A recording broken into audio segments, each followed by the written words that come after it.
الحمدللہ الذی لم یزل عالما قدیرا وصلی اللہ علی سیدنا و مولانا محمد بسم اللہ الرحمن الرحیم۔ حضرت طلحہ بن عبد الرحمن بن عوف رضی اللہ تعالیٰ عنہ اپنے زمانے میں قریش کے سب سے سخی اور فیاض انسان تھے۔ ان کی بیوی نے ایک مرتبہ ان سے شکوہ کیا، ان سے تذکرہ کیا ان کے بھائیوں کا کہ تمہارے بھائی بہت ہی خود غرض اور مفاد پرست ہیں کہ جب اللہ کی طرف سے آپ پہ وسعت ہوتی ہے، مال کی کثرت ہوتی ہے، رزق میں برکت ہوتی ہے، تو وہ آپ کے پاس آتے ہیں، ان کا آپ کے ساتھ اٹھنا بیٹھنا ہوتا ہے،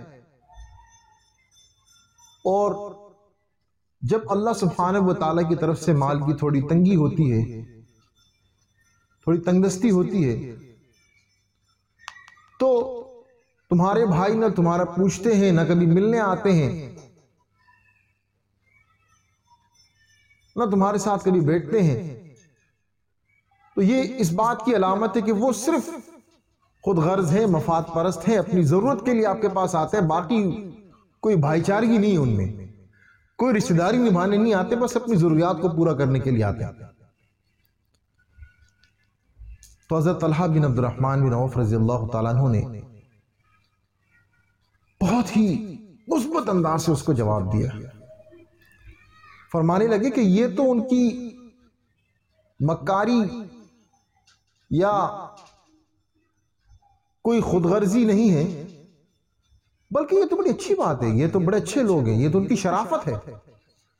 کہ ان کو معلوم ہوتا ہے کہ جب میں ان کی ضروریات کو پورا کر سکتا ہوں، جب اللہ سبحانہ و تعالیٰ میرے ذریعے ان کی ضروریات کو پورا کرتے ہیں، جب وسعت ہوتی ہے، جب میری ذات سے ان کو کوئی فائدہ پہنچ سکتا ہے، تو وہ میرے پاس آتے ہیں اور ان کی وہ ضرورت پوری ہو جاتی ہے۔ وہ کس چیز کا مطالبہ کر دیتا ہے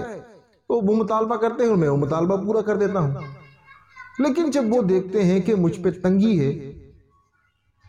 اور تنگ دستی ہے، تو ایسی صورت میں وہ مجھے پریشان نہیں کرتے اور مجھے شرمندہ نہیں کرتے۔ اگر وہ آ جائے اور ایسی تنگ دستی کی حالت میں اگر وہ میرے پاس آئیں اور کچھ مانگے، مجھ سے کوئی مطالبہ کرے، میں وہ پورا نہیں کر پاؤں، تو ظاہر ہے مجھے شرمندگی ہوگی، تو وہ مجھے اس شرمندگی سے بچاتے ہیں، یہ ان کی شرافت ہے۔ تو حضرت طلحہ رضی اللہ تعالیٰ عنہ نے ان کے اس منفی رویے کو کس مثبت انداز سے پیش کیا، کس مثبت انداز سے ان کی وکالت۔ اس اللہ سبحانہ و تعالیٰ فرماتے ہیں قرآن میں، یا ایھا الذین آمنوا اجتنبوا کثیرا من الظن ان بعض الظن اثم۔ یہ جو ہم بدگمانیاں کرتے ہیں اور یہ جو شیطانی وسوسے دل میں آتے ہیں، یہ گناہ کا باعث ہے۔ اسلامی تعلیمات تو یہ ہے کہ ہم اگر کسی کو کسی اس قسم کے صغائر میں مبتلا بھی دیکھیں، ملوث بھی دیکھیں، تو ہم اس کی اچھی تعویلیں کریں۔ اس علماء کرام فرماتے ہیں کہ ہم کسی کو دیکھیں کہ وہ کھڑے ہو کر پانی پی رہا ہے، خلاف سنت ہے، خاص کر ہم جب علماء کو، دیندار طبقے کو ہم دیکھتے ہیں کہ بھئی وہ کھڑے ہو کر پانی پی رہا ہے، بھئی اتنی لمبی داڑھی رکھی ہے، ٹوپی پہنی ہوئی ہے، اور یہ کیا ہوا ہے، اور بڑے مولوی بنے ہوئے ہیں، اور جو ہے وہ کھڑے ہو کر پانی پینے خلاف سنت پی رہے ہیں، تو اس کی اچھی تعویل کریں۔ ہو سکتا ہے اس سے کوئی پریشانی ہو، گھٹنوں میں تکلیف ہو، بیٹھنے کے لیے کوئی مناسب جگہ نہ ہو، جلدی میں ہو، تو ایسی بہت ساری وجوہات ہو سکتی ہے جس کی وجہ سے وہ جو ہے وہ فی الوقت جو ہے وہ سنت کو ترک کر رہے ہیں۔ کسی کو کال کر رہے ہیں، وہ ریسیو نہیں کر رہا، اب بدگمانیاں شروع کہ بھئی بڑے آدمی ہو گئے ہیں، بڑے متکبر ہیں، انسان کو تو انسان نہیں سمجھتے، غریب کو تو بالکل انسان کا بچہ نہیں سمجھتے۔ اگر ابھی کسی بڑے آدمی نے کال کی ہوتی، کسی امیر آدمی نے ابھی یوں ریسیو کر لیتے ہیں۔